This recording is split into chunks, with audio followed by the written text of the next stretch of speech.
अब डायरेक्ट ई सोहर कहाँ होला? कहाँ हो? ए पाड़े जी, इटावा, एटा, मैनपुरी, फर्रुखाबाद, नेताजी के जिला और अगल बगल के जिला में ब्रज भाषा में मेहरारू ए सोहर के गावेली। कब सोहर गावेली? कब हो? जब मेहरारू के बच्चा पैदा होला। उजाला जी बतौली की लड़का मेहरारू। हाँ, बनौले राली है, बनौले राली है। घर ये कलयुग के जमाना में मर्दनों का लड़का होता। गण बेटा बा। बहुत एक दिन फेसबुक पर दे ले रहा। अरे वाह, बहुत सीमन चलल है। ये मर्दों के सीमन चढ़ाता। उन्हें मेहरारून के जब बच्चा पैदा होला मन सेधु पूछे ला का हो? तो के कबो कबो दर्द होत रहल। ये बाबू ये तो मेहरारू अचरा ओढ़ के 3 गो पीर बतावेली। वाह, और ये मंत्री जी हमारे हितनाथ भी लगते हैं। रिश्ता तो बहुत टेढ़ा है, मैं यहाँ मन से नहीं बताऊंगा। बता दिया कि छोड़ला जब्बे। साथियों, मुसाफिर बात पर भोजन नहीं किए हैं वो कृपया भोजन कर लें कि कार्यक्रम 10 बजे तक चलेगा।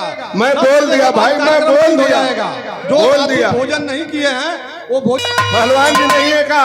पहलवान है ना, आए मैं उनका स्वागत कर दूं। मैं और हमारे तमाम कलाकारों ने करेली नाम लिया। हितनाथ है, मैं नहीं बताना चाहता। अब करेली जी का, मंत्री जी का नाम 2 भाग में है, पुल्लिंग में भी है और स्त्रीलिंग में भी है। हितनाथ है, मैं कह दे रहा हूं। चंद्रदेव राम ये पुल्लिंग में हो गया और करेली स्त्रीलिंग में हो गया। अगर मेरी बात सुन रहे होंगे, मैं उनको नहीं देख पा रहा हूं। मंत्री जी आपके ऊपर एक शेर पढ़ना चाहता हूं। पढ़िए पढ़िए। कि हरगिज गलत निगाह से परखा न कर मुझे। अरे वाह, हितनाथ लगते हैं इसलिए मैं कह दे रहा हूं कि हरगिज गलत निगाह से परखा न कर मुझे। मैं तेरा हो चुका हूं, सोचा न कर मुझे। तन्हाइयों में बैठ के तन्हा न कर मुझे।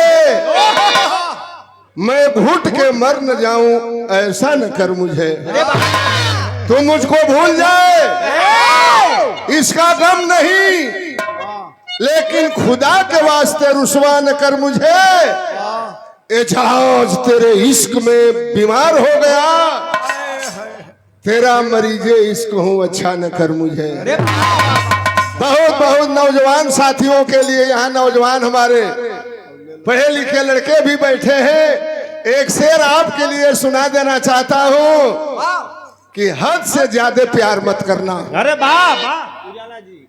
उजाला जी आप भी इसको सुनेंगी कि हद से ज्यादा प्यार मत करना, दिल हर एक पे इंसार मत करना।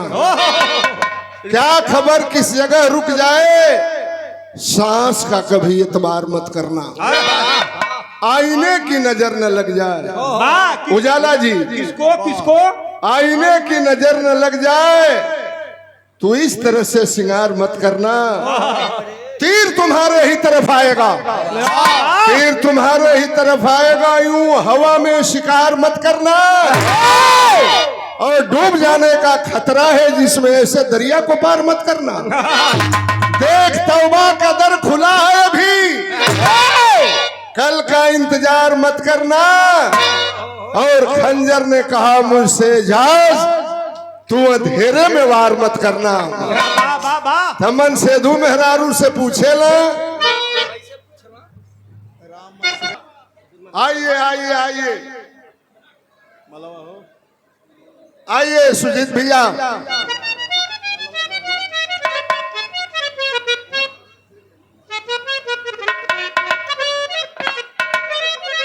आइए,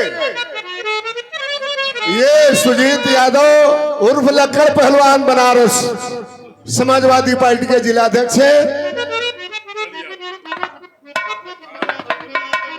बिल्कुल मंच पे बुलाया, हम लोग का भी सम्मान बढ़ गया। आप आए, बाहर आए।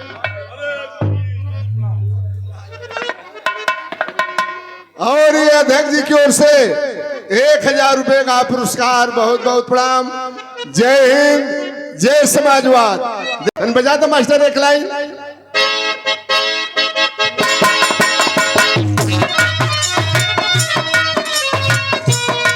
ओहो,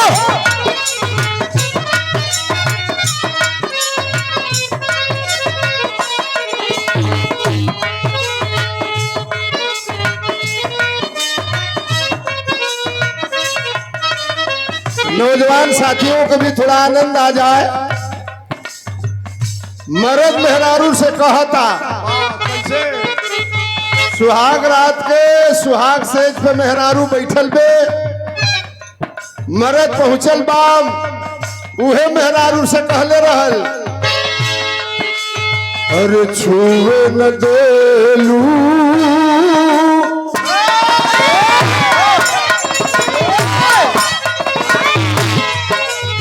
अरे छुए न देलू, जगौले रहेलू।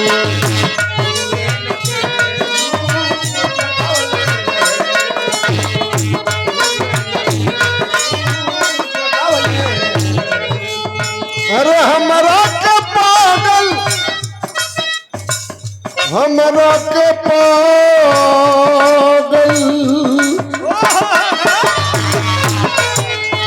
अरे हमरा के पागल, अरे बनौले रहेलू, हमरा के पागल, अरे बनौले रहेलू, छुए न देलू, जगौले रहेलू।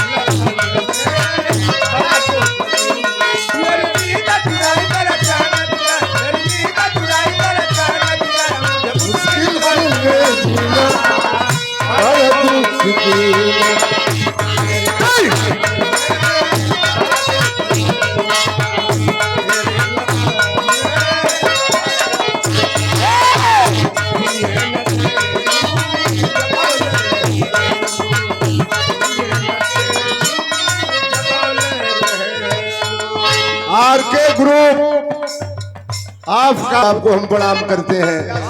मर्द कहता, अरे पिया सलपा नैना, अरे नैना नैना,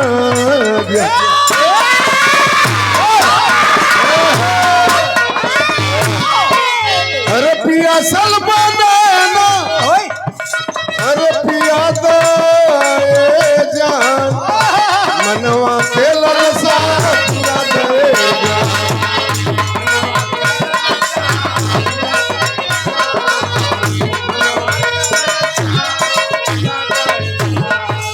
अरे अइला पर घुघुटा, अरे गिरवले रहेलू,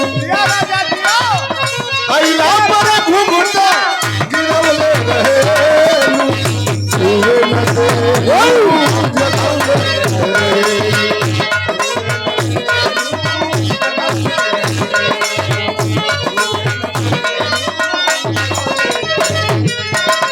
औने के मेहरारू सोहर गावेली अचरा ओढ़ के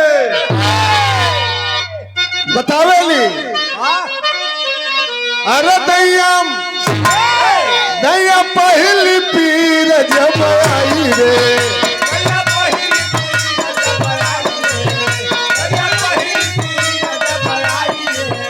हम अंगना बैठी पिताई रे,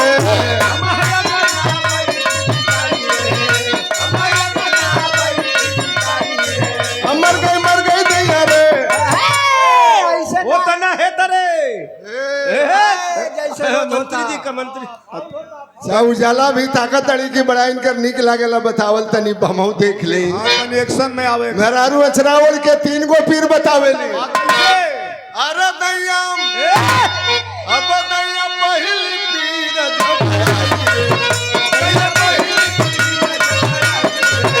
दैया पहिली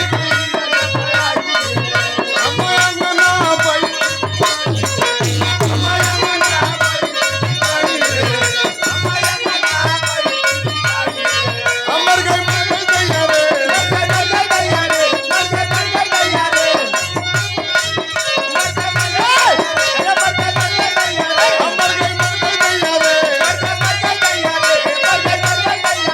ननदो के भैया जादू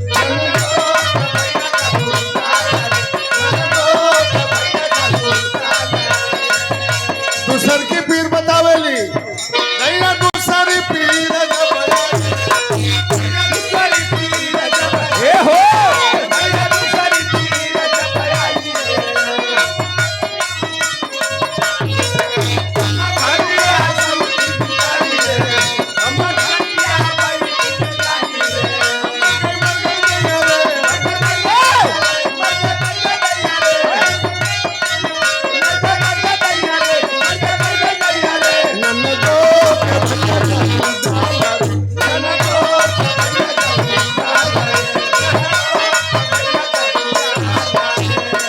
यही में हिजड़ा पहुंचेलन केहू के घरे जब लइका होला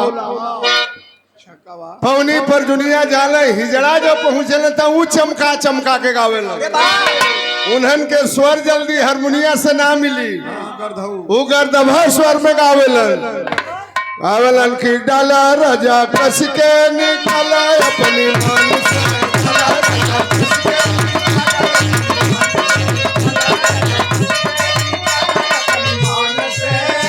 और डाले के बीच में तो डाल देला पगड़ी डाले के बीच में अरे डाले के बीच में डाले के तरह भाव में आवेला कौना भाव में गावला हिजड़ा डाले के बीच में तो डाल देला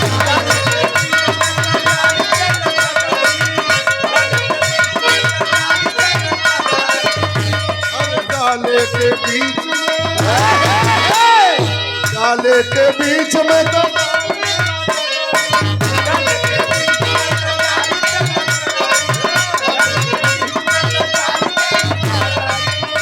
अरे ढेर या कुताई बात झारू सगारी